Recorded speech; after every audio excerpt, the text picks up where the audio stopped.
Predictable. Taliban fighters reportedly brawling inside Kabul's presidential palace over who deserves credit for the U.S. withdrawal and how the power positions were doled out. One side is allegedly pushing for diplomacy, and another side, the Akani Network, says victory was due to their willingness to fight. Joining us right now with insight is the president of the American Islamic Forum for Democracy, Zuhdi Jasser.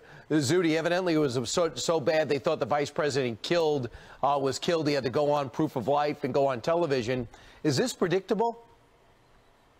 This is the way standard operating procedure for these tribal militants and Islamists, in that they're jockeying for credit. They know there's billions coming. They know they're going to be running a government. So there's sort of internecine battles happening between the Haqqanis and the Taliban. I mean, it's all the same type of terror groups. But at the end of the day, this isn't rocket science. The Blinken State Department and Biden administration should have known that civil war was going to break out as we left Afghanistan. And unfortunately, instead of setting up and giving our allies, the Panjshir resistance and so many other groups, handing them the weapons, handing them the ability to defend themselves in this known civil war that was coming, we actually handed the weapons to the Islamists. We handed them to our enemies. I mean, it's just completely absurd. We have dropped the people off a cliff, and now we've allowed this civil war to be their decimation over the next few months. Yeah, this is something that was somewhat predictable, but now you have 18 million people, evidently, that depend on the government for aid, for food and shelter and basic needs. The government was doing that with our financing. There were some institutions there. Who's feeding these people?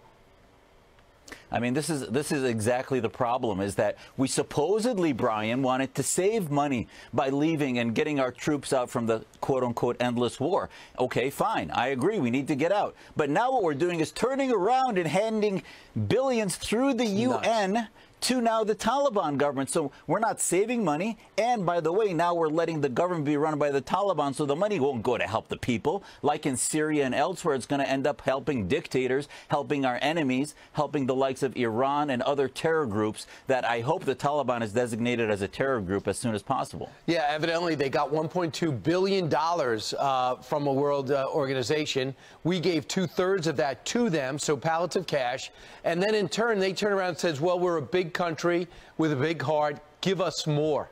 So we're going to continue to give them more because they let our people out, and that went so well.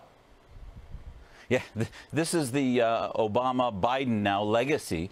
We saw it in Iran at the altar of the nuclear deal. They did anything to please the Islamists. And now at the altar of basically supposedly getting out of Afghanistan, we're now handing over our security to the UN, which is run by the likes of, Iran and others that really don't care about human rights. So now America is weak. And this is why they're having fights in the presidential palace. They're drunk on power. They're drunk on trying to say who did this and who won, etc.